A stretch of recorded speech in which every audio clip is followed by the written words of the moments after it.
25절에서 32절 말씀, 저와 여러분이 교독하시다가 마지막 절에 같이 합독하도록 하겠습니다. 그런즉 거짓을 버리고 각각 그 이웃과 더불어 참된 것을 말하라. 이는 우리가 서로 지체가 됨이라.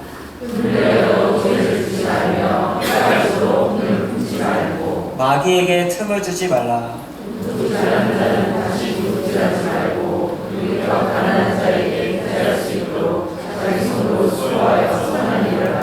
무릇 더러운 말은 너희 입 밖에도 내지 말고 오직 덕을 세우는데 소용되는 대로 선한 말을 하여 듣는 자들에게 은혜를 끼치게 하라.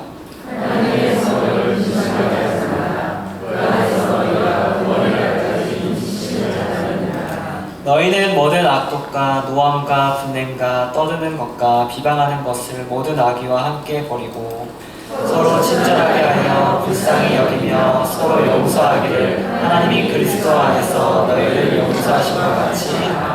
아멘. 지금 이 시간에는 이정관 담임선생님 나오셔서 새 사람을 입은 자의 삶이라는 제목을 가지고 말씀 증거하실 때 많은 은혜 받으시기 바라겠습니다. 우리 말씀 듣기 전에 한 가지 추가로 강조하도록 하겠습니다.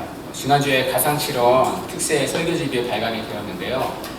지난주에 품절이 됐다고 합니다. 혹시 원하시는 분들은 제가 한 지금 4권, 5권 정도 여분을 갖고 있으니까요. 저한테 맞춰서 오셔서 문의를 해주시면 제가 나눠드리도록 하겠습니다.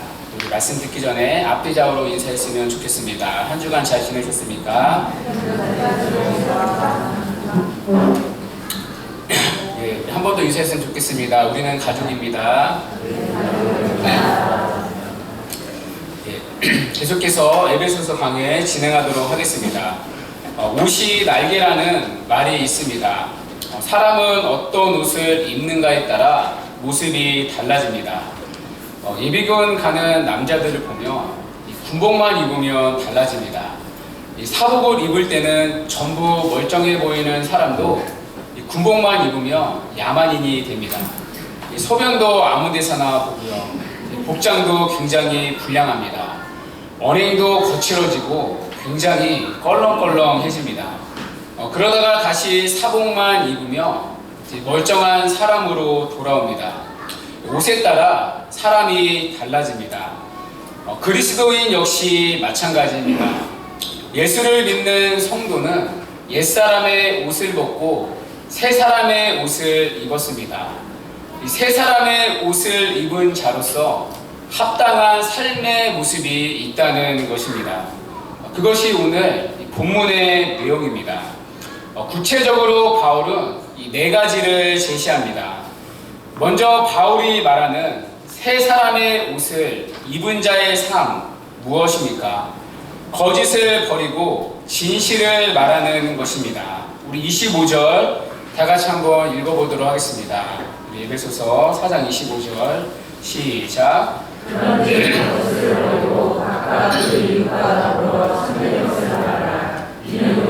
서로 지내라. 아멘. 제가 이 구절을 묵상하는데요, 이런 질문이 생겼습니다.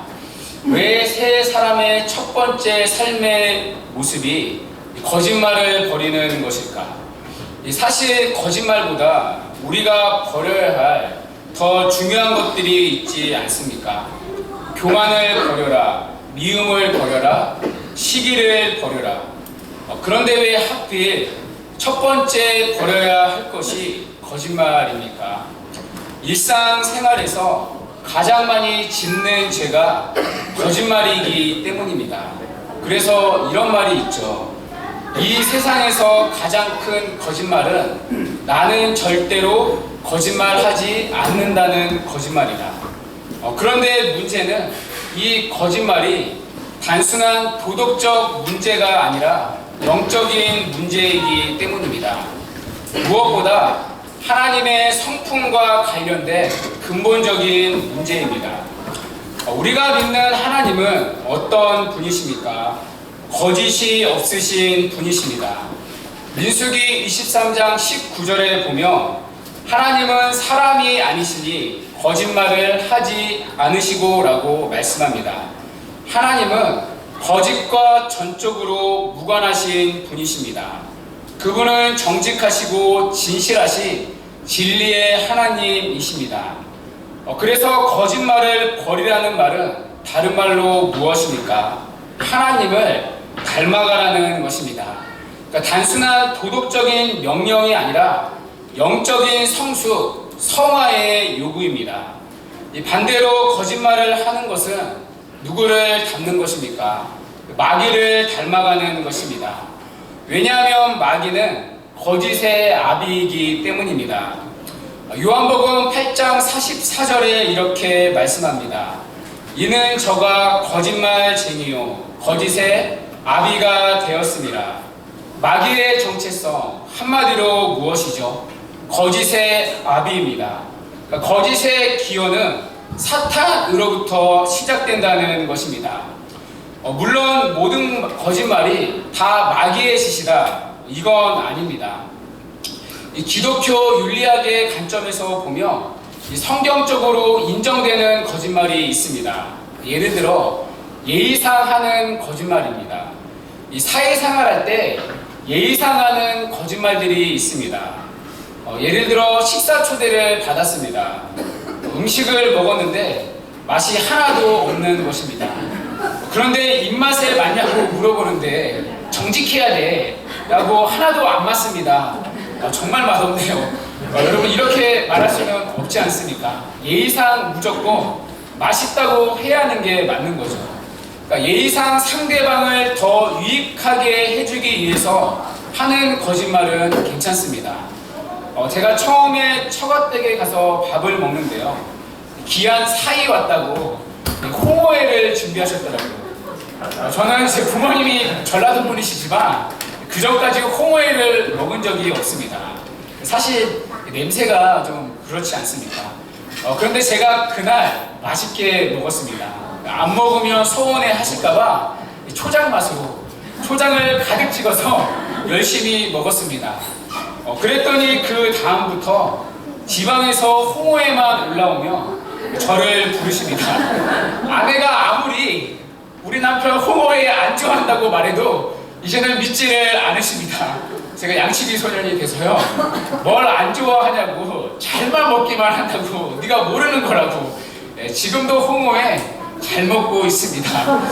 우리가 가정생활 하다 보면 이 시어머니가 며느리한테 하는 거짓말도 있죠. 얘야 나는 너를 딸로 생각한단다. 며느리가 시어머니한테 하는 거짓말도 있습니다. 어머니 벌써 가세요. 며칠 더 있다가 가세요. 물론 진심으로 그런 분들 계시지만 그러니까 예의상 서로를 존중하는 의미에서 하는 이런 거짓말들은 괜찮다는 것입니다. 그러나 그 외의 거짓말은 하면 안 되는 거짓말입니다. 이 거짓의 배후에는 거짓의 아비, 악한 마귀가 있기 때문입니다. 그리고 마귀는 언제나 이 거짓을 통해 이 땅의 하나님 나라를 무너뜨리기 때문입니다. 그 오리지널 현장이 이 창세기 3장에 나오는 인류 최초의 범죄 사건 아닙니까? 어느 날 사탄이 아담과 하와를 찾아갑니다. 그때 사탄이 아담과 하와를 무너뜨린 결정적인 무기가 무엇이었죠? 바로 거짓말이었습니다. 너희가 선악과를 먹어도 결코 너희가 죽지 않을 것이다. 하나님은 반드시 죽을 거라고 하셨습니다. 그런데 마귀는 결코 죽지 않을 것이다. 거짓말을 했습니다.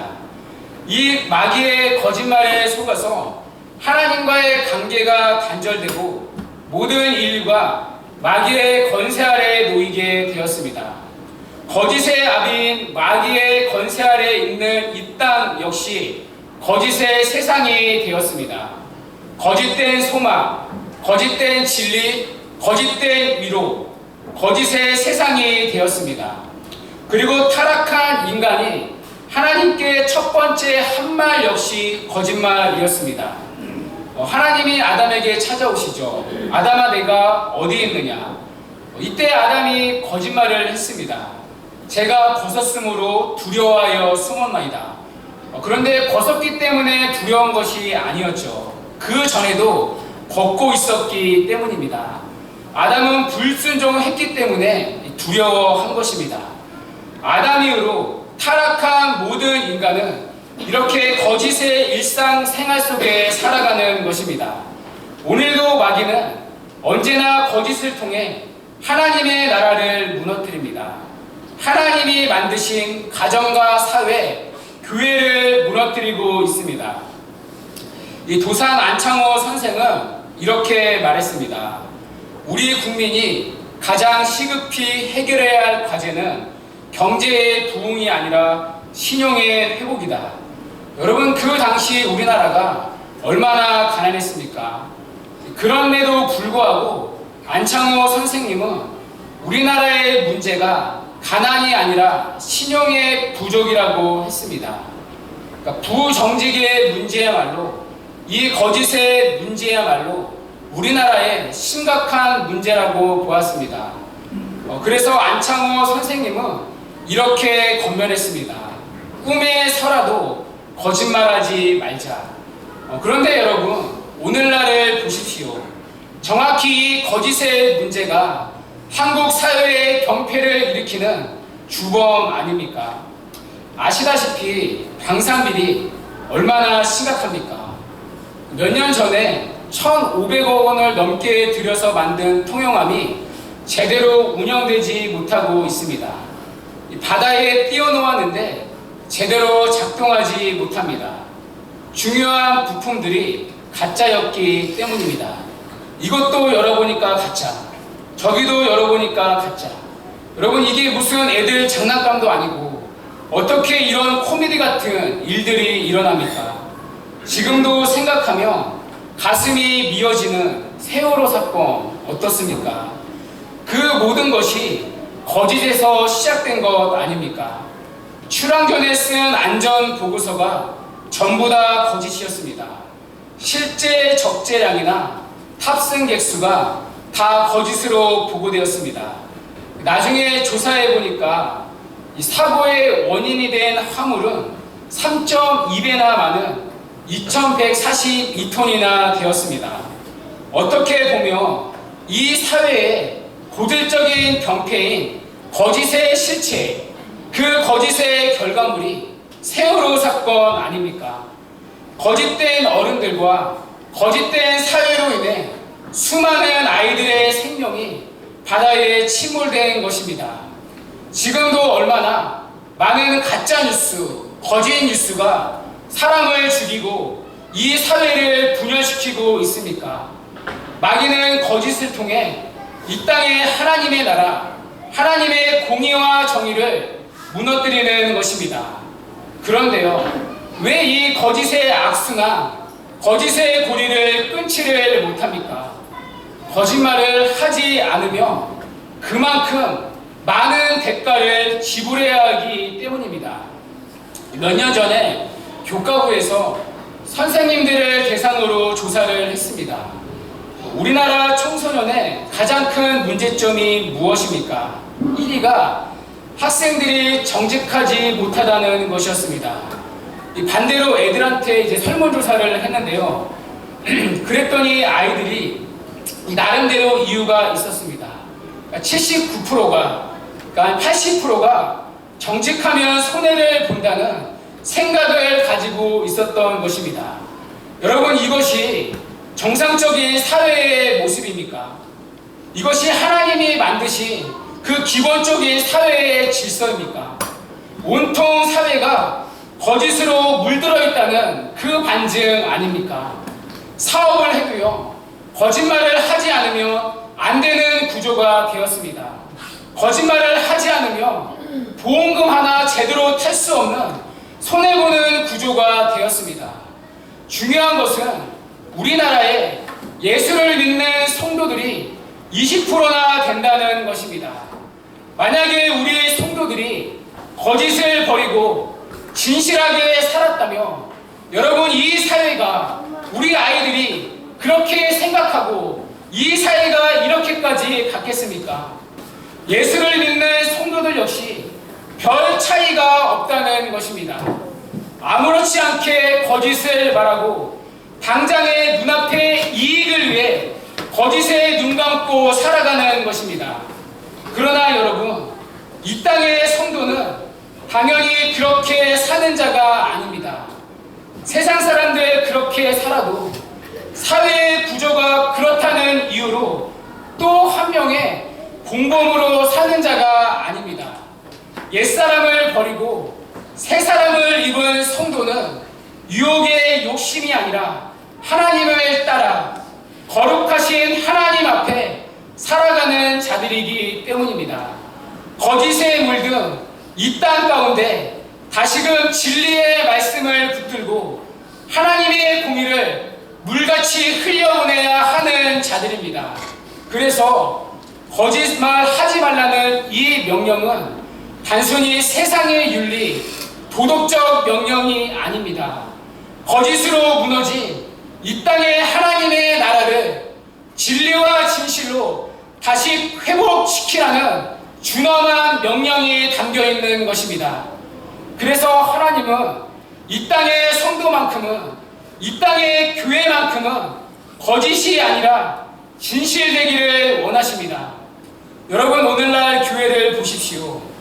목사를 뽑는 기준이 거짓이 없는 진실한 자입니다.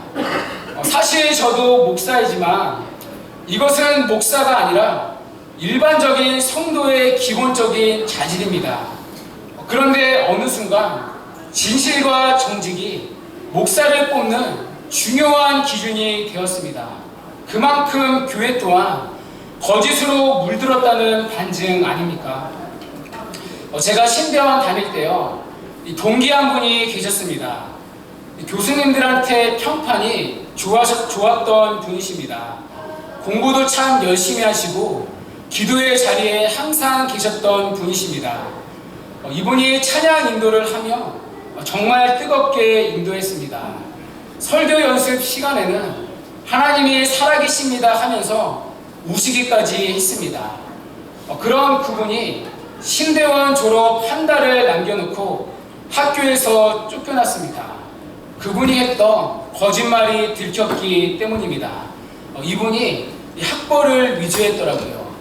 그런데 그것을 걸렸을 때 죄송합니다, 인정하고 용서를 구하면 되는데 그 순간 변명을 했습니다. 억울하다는 심정으로 막상 본인은 거짓말이 아니라고 착각하더라고요. 결국 교수회를 통해 그분이 잘리게 되었습니다.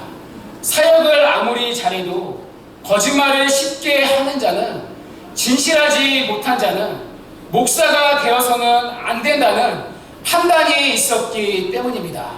저 역시 마찬가지입니다. 제가 입만 살아서 아무리 설교를 그럴듯하게 해도 제 나머지 6일간의 삶이 진실되지 못하다며 저는 하나님 앞에서 가짜에 불과합니다. 그렇지 않으려고 몸부림치며 늘 제 자신을 돌아보는 것입니다. 혹시 거짓에 넘어졌다며 어떻게든 다시는 그러지 않으려고 하나님 앞에 정직하게 회개하고 하나님의 은혜를 구하는 것입니다. 여러분, 사실 지금 한국교회를 힘들게 하는 목회자들을 보십시오. 어떤 기능적인 문제가 아니지 않습니까? 오히려 그런 기능적인 면들은 누구보다 탁월한 분들이십니다. 그런데 결국 진실하지 못한 거짓된 언행으로 교회가 어려워지고 갈라지는 것 아닙니까? 그래서 오늘 본문은 거짓을 버리고 진실을 말해야 하는 이유를 이렇게 말씀합니다. 우리가 서로 지체가 됨이라. 여기서 지체를 영어 성경으로 보시면요, 원 바디입니다. 한 몸 된 교회를 깨는 것, 한 몸 된 공동체를 깨는 것, 다른 그 어떤 것이 아니라 바로 거짓의 문제라는 것입니다. 우리 성도님들 역시 거짓말하시며, 특별히 교회 안에서 거짓말하시면 안 됩니다. 오늘의 교회를 담임하시는 이재은 목사님이 이런 말씀을 해주시더라고요. 그 예전에 옥하는 목사님과 식사를 한 적이 있었다고 합니다. 그때 옥 목사님이 목회를 하면서 힘들었던 경험을 말씀해 주셨는데요. 이 전애들은 말이 정확하지 못해서 이 스트레스를 받았다는 것입니다. 그래서 직접 들은 거 아니면 다 거짓말로 여기겠다고 하셨다고 합니다. 그 얘기를 이제 이재원 목사님이 듣고 본인 교회에서 시작한 것이 있습니다. 이 소문 실명제였습니다. 아시나요? 금융 실명제는 아셔도 이 소문 실명제는 처음 들어보시죠? 그러니까 이 말은 누가 한 말이라는 네임택이 없으면 다 거짓말이라고 여기겠다고 선포하신 것입니다. 누가 한 말이라고 얘기하지 못할 거면 꺼내지도 마시라고. 왜 그랬겠습니까? 성도들의 얘기라고 하는데 알아보면 성도들의 의견이 아니라 본인의 생각이었던 적이 많았기 때문입니다. 대부분이 그렇게 생각한다고 말하는데 알아보면 몇몇 분의 생각에 지나지 않았기 때문입니다. 그래서 목회를 하면서 이 방향을 흔들렸던 적이 몇 번 있었다고 합니다. 그때 시작한 것이 이 소문 실명제였습니다. 확인되지 않은 소문을 전하고 왜곡해서 자신의 생각을 더해서 전하는 거짓말은 언제나 교회에 한해됨을 깨기 때문입니다. 그래서 불필요한 거짓말로 공동체가 깨지지 않도록 언제나 진실된 말을 해야 한다는 것입니다. 거짓을 버리고 진실된 언어의 습관을 가지는 삶, 이것이 새 사람의 삶의 모습입니다. 그럴 때 하나님을 닮아가는 거룩한 사람, 거룩한 공동체가 된다는 것입니다.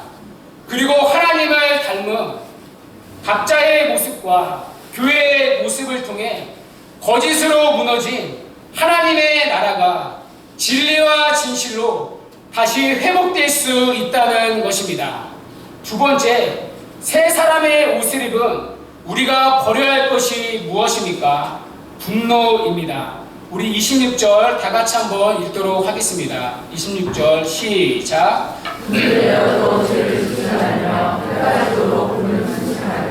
아멘.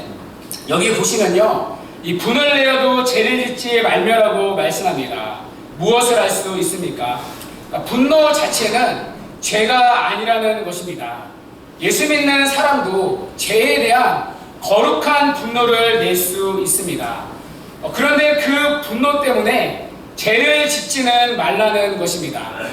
그렇다면 분노가 죄로 연결되지 않기 위해서는 어떻게 해야 합니까? 해가 지도록 분을 품지 말라는 것입니다. 이것은 문자적인 의미가 아닙니다. 최대한 짧은 시간 안에 그 분노를 해결하라는 것입니다. 해결되지 않는 분노는 반드시 마귀에게 틈을 주기 때문입니다. 그래서 여러분, 제일 무서운 사람이 누구입니까? 뒤끝이 살아있는 분이십니다. 끝까지 분을 품지 않는 사람입니다. 반드시 때가 차면 그분들은 한 칼 하십니다. 제 옆집에 할머니가 사셨는데요, 그분 남편이 병이 들어서 하루 종일 누워만 계셨습니다. 어느 날은 할머니가 바닥에서 걸레질을 하다가 갑자기 그 걸레를 할아버지 남편에게 던졌다고 합니다. 그러니까 할아버지가 젊었을 때 고생시킨 거, 많은 여자들과 바람핀 거, 그게 갑자기 생각나서 홧김에 할아버지에게 걸레를 던진 겁니다. 그 해결되지 않은 분노가 여전히 그분의 마음에 자리 잡고 있었던 것입니다. 이것이 해결되지 않는 분노의 무서움입니다. 해결되지 못하는 분노는 반드시 증오심과 복수심으로 발전합니다. 우리가 분노를 해결하지 못했을 때 그 해결되지 못한 분노가 우리를 사로잡는 것입니다. 그리고 그 분노가 나를 다스리는 순간 우리는 성령의 다스림, 성령의 인도를 받을 수 없게 됩니다. 그렇다면 분노를 처리할 수 있는 성경적인 방편이 무엇입니까? 오늘 본문 32절은 이렇게 말씀합니다. 서로 용서하기를 하나님이 그리스도 안에서 너희를 용서하신 것 같이 하라. 한마디로 용서하면 된다는 것입니다. 사실 우리가요, 뒤끝이 없는 사람은 아무도 없습니다. 그렇죠. 한번 분노가 자리 잡으면 여러분 얼마나 그 분노를 떨쳐내기 어렵습니까? 그러나 그럴 때마다 우리가 할 수 있는 것은 기도의 자리로 나아가는 것입니다. 끊임없이 그 사람을 품고 우리가 용서받은 그 십자가의 자리에, 기도의 자리에 나아가는 것입니다. 그렇게 하나님 앞에서 씨름하다 보면 조금씩 뒤끝이 무너지게 됩니다. 어느 순간 하나님의 마음이 우리의 분노를 조금씩 밀어내기 때문입니다. 그럴 때 교회는 분노에 붙잡혀 마귀에게 휘둘리는 곳이 아니라 하나님을 닮아가는 용서하는 공동체가 된다는 것입니다. 세 번째, 세 사람의 옷을 입은 자의 모습 무엇입니까? 도둑질을 버리고 가난한 자를 구제하는 것입니다. 우리 28절 다 같이 한번 읽어보도록 하겠습니다. 28절 시작.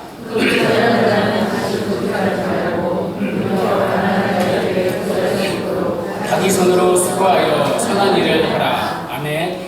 여기서 도둑질하지 말라의 시제는요, 현재형입니다. 그러니까 이 성경이 기록될 당시 에베소 교회 안에 도둑질하는 사람이 있었다는 말입니다. 여러분, 에베소 교회에 그런 일이 있었다면 오늘날에는 없겠습니까? 오늘날 얼마나 많은 도둑질이 있습니까? 해외여행 갈 때 비행기를 타며 나눠주는 담요가 있습니다. 분명히 가져가지 말라고 방송에 나오는데 집에 가면 하나씩 다 있습니다.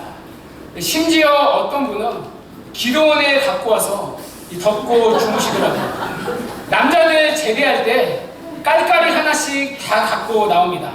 아무 의식 없이 하나씩 걸치고 나옵니다.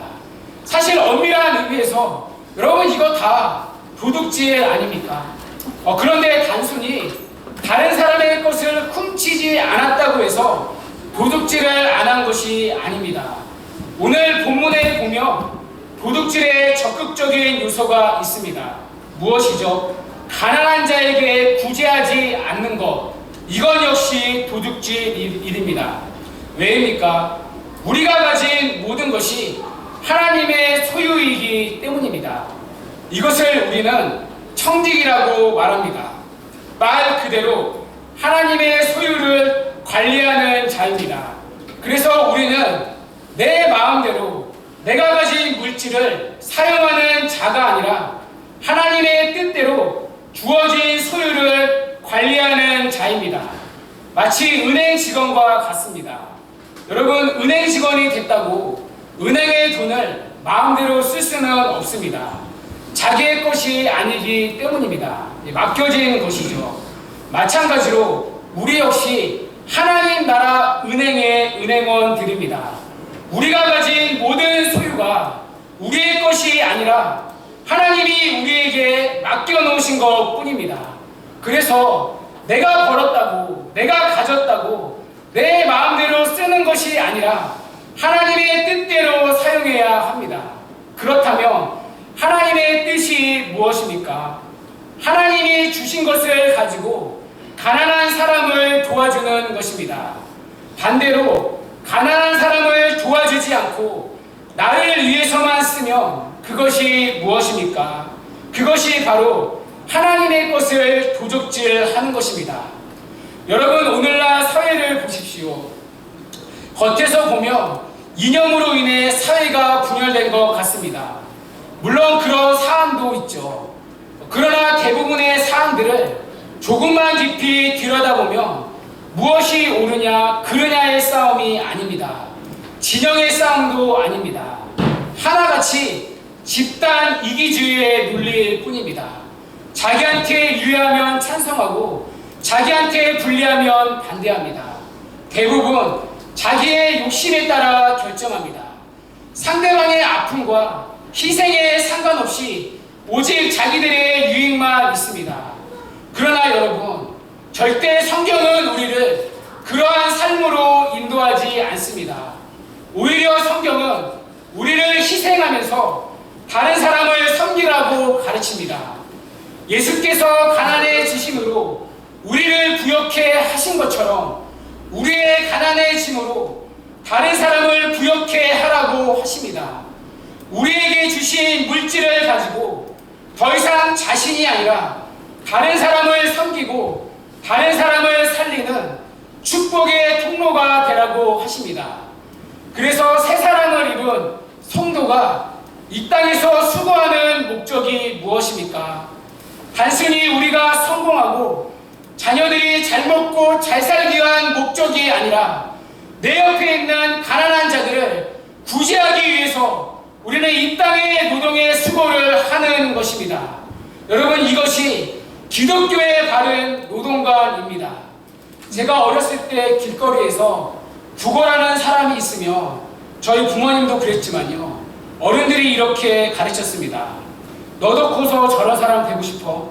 저렇게 살고 싶어? 저렇게 살고 싶지 않으면 열심히 공부해야 돼. 열심히 돈 벌어야 돼. 그런데요, 제가 예수를 믿고 나서 보니까 잘못된 가르침이었습니다. 공부하는 이유는 그렇게 살고 싶지 않아서 공부하는 것이 아니라 그런 사람들을 도와주기 위해서 공부하는 것입니다. 공부해서 남을 주기 위해서 우리가 공부하는 것입니다. 우리가 하는 모든 노동의 수고가 그런 삶을 살지 않기 위함이 아니라 그런 삶을 사는 그들을 구제하기 위해 살아가는 것입니다. 그것이 하나님이 우리에게 주신 물질을 바르게 관리하는 청지기의 삶입니다. 그래서 여러분이 있는 곳마다 가난한 자들과 어려운 자들이 여러분을 통해 일어서고 같이 살아가는 따뜻함이 있어야 합니다. 모두가 자신의 불을 채우기 위해 다른 사람의 아픔마저 희생시킬 때, 다른 사람의 삶의 자리를 밀어낼 때 이 땅의 성도는 자신을 희생하며 다른 사람을 부욕해 하는 것입니다. 왜냐하면 옛사람을 버리고 새 사람을 입은 성도는 소속이 달라지기 때문입니다. 더 이상 이 땅에 속한 자가 아니라 하나님 나라에 속한 하나님 나라의 시민이기에 우리는 이 땅이 아니라 하늘의 보물을 쌓는 자들입니다. 뿐만 아니라 이 땅의 성도는 신분 또한 새로워진 자들입니다. 이 세상의 자녀에서 하나님을 아버지로 모시는 하나님의 자녀로 새로우신 자들입니다. 아버지 하나님의 공급하심을 믿고 전능하신 그분의 공급하심을 믿고 살아가는 자들, 그것이 이 땅에 새 사람을 입은 자의 삶입니다. 그래서 여러분, 하나님을 믿으며 달라지는 주된 관점이 무엇입니까? 돈을 은혜로 여기는 것입니다. 돈을 돈으로 여기는 것이 아니라 돈을 은혜로 여깁니다. 그래서 돈에 매이는 것이 아니라 은혜에 매입니다. 다른 사람의 것을 빼앗아 내 것을 채우는 자들이 아니라 하나님의 공급하심과 채워주심을 믿고 나를 위해 끊임없이 쌓는 것이 아니라 다른 사람을 살리는 축복의 통로로 살 수 있는 유일한 존재가 여러분 이 땅의 성도입니다. 모두가 탐욕을 채우기 위해 끌어모일 때 하나님께서 주시는 은혜 속에서 자기가 가진 소유를 정말 하나님의 은혜로 여기고 그것에 만족하고 그 은혜로 사람들을 섬기고 사랑하며 사는 것입니다. 모두가 돈이라는 우상에 붙잡혀 멸망의 길을 걸어갈 때 우리 그리스도인에게만큼 그 돈은 우리를 넘어지게 하는 수단이 아니라 다른 사람을 섬기는 은혜의 통로, 은혜의 매개체가 되는 것입니다. 그래서 여러분, 가난을 구제하라, 이건 역시 다른 종교에서 언급하는 단순한 윤리적 요구가 아닙니다. 새 사람을 입은 성도는 이 땅의 것으로 힘을 내거나 그것을 목적으로 사는 것이 아니라는 것을 밖으로 드러내는 상징의 하나가 가난을 구제하라는 명령입니다. 우리는 하나님의 은혜를 신뢰하며 사는 새 사람이라는 것을 드러내는 삶의 하나의 방식이 여러분 가난을 구제하는 것입니다. 우리는 세상 사람과 사는 목적과 방식이 다른 사람이기 때문입니다. 같은 노동을 하지만 목적이 다릅니다. 나의 성공과 자녀들의 편안이 아니라 가난한 자를 구제하기 위해 이 땅의 노동의 수고를 하나님 앞에 신실하게 감당하는 것입니다. 그래서 제사를 쌓는 장소 역시 다릅니다. 모두가 이 땅에 재물을 쌓을 때 그리스도인은 하나님 나라의 시민이기에 이 땅이 아니라 장차 우리가 영원히 살아갈 그 하늘의 재물을 쌓으며 살아가는 것입니다. 그래서 새 사람인 우리를 통해 새 하늘과 새 땅의 부요함을 보여주는 것, 이것이 새 사람의 삶의 모습이라는 것입니다. 여러분, 마지막 네 번째, 새 사람의 옷을 입은 자의 모습 무엇입니까? 더러운 말을 버리고 선한 말을 하라는 것입니다. 우리 29절 다 같이 한번 읽도록 하겠습니다. 29절 시작.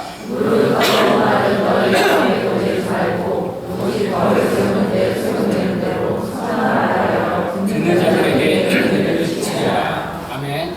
여기서 더러운 말은요, 헬라어로 사프로스입니다. 그러니까 썩은 과일, 썩은 나무에 사용되는 말입니다. 그러니까 다른 사람을 썩게 하는 말, 그러니까 다른 사람에게 상처 주고 일부러 디스내고 죽이는 말을 하지 말라는 것입니다. 반대로 그 사람을 살리는 말, 세우는 말을 하라는 것입니다. 특별히 5월은 가정의 달이지 않습니까? 여러분, 많은 자녀들이 우리 부모를 어떻게 생각합니까? 높이뛰기 선수를 키우는 코치로 생각합니다. 조금만 하면 또 올리고, 조금 올리면 거기서 또 올리고, 그러니까 부모가 자녀에게 만족하지 못합니다. 끊임없이 올리고 또 올리고, 격려하기보다 채찍질하고 세워주기보다 끊임없이 불안하게 만듭니다. 다 아시는 얘기인데요. 옛날에 어떤 아들이 성적표를 갖고 왔습니다. 옛날에는 수은이 양가 이 기준으로 등급을 매기지 않았습니까? 이 전 과목이 가이고 한 과목만 양이었습니다. 여러분, 솔직히 이런 성적표 받아왔으면 분위기가 어떻겠습니까? 초상집 아닙니까?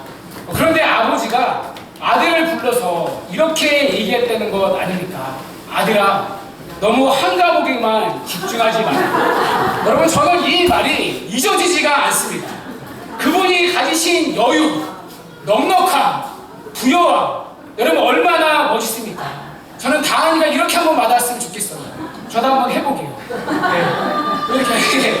더군다나 여러분, 우리는 하나님을 믿는 사람들 아닙니까? 여러분, 우리가 성적으로 의롭다함 받고 성적으로 하나님께 쓰임받는 것 아니지 않습니까? 그렇다면 때론 자녀들이 우리의 기대와 전혀 다른 모습을 보일지라도 하나님은 얼마든지 우리와 다른 방법으로 우리의 자녀들을 축복하시고 사용하실 수 있습니다. 여러분, 믿으십니까? 여러분, 안 그래도 우리 자녀들 성적에 목매여 힘들게 사는데 좀 집에라도 오면 내가 괜찮은 존재구나 이렇게 세워져야 하지 않습니까? 내가 그래도 우리 집안에서는 선물이구나 이렇게 느껴야 하지 않습니까? 그래서 오늘 본문에 보시면요, 은혜를 끼치라 해서 이 은혜가 헬라어로 카리스, 선물입니다. 그러니까 우리의 자녀들이 선물이라는 귀한 자존감을 가정 안에서 느낄 수 있어야 한다는 것입니다. 그래야 여러분, 우리의 자녀들이 하나님을 믿는 우리 부모들은 다르구나 이렇게 느끼지 않겠습니까? 교회도 마찬가지입니다. 일부러 상처 주고 깎아내는 더러운 말들이 있지는 않습니까? 서로가 하나님이 허락하신 선물이 아니라 서로를 높이뛰기 선수 코치처럼 자신의 기준대로 다루기 위해 얼굴을 붉히게 하는 말들이 있지는 않습니까? 무엇보다 더러운 말을 버리고 서로를 세워주고 은혜를 끼치는 말을 해야 한다는 것입니다. 이것이 새 사람을 입은 자의 마땅한 삶의 모습이기 때문입니다. 말씀을 맺도록 하겠습니다. 오늘 바울은 새 사람의 삶 4가지를 제시합니다. 거짓을 버리고 참된 말을 하라는 것입니다. 해가 지도록 분을 품지 말고 서로 용서하라는 것입니다. 도둑질을 버리고 가난한 자를 구제하라는 것입니다. 더러운 말을 버리고 서로를 세우는 선한 말을 하라는 것입니다. 이 4가지 새 사람의 윤리가 우리를 데리고 가는 목적지가 어디입니까? 하나님을 닮아가는 것입니다. 그래서 오늘 4가지는 단순히 윤리와 도덕의 문제가 아닙니다. 이 모든 것들을 통해 하나님을 닮아가는 성화의 자리로 우리를 부르시는 것입니다. 그럴 때 새 사람에 걸맞는 새로운 삶, 성화의 삶을 살아갈 수 있다는 것입니다. 주 안에서 사랑하는 여러분, 오늘 살펴본 이 4가지 삶의 모습이 우리의 모습이 되기를 바랍니다. 그래서 옛사람을 벗어버린 새 사람의 모습으로 자라가는 이 참되고 거룩한 은혜가 우리 가운데 있기를 주님의 이름으로 간절히 축원합니다. 우리 시간 다 같이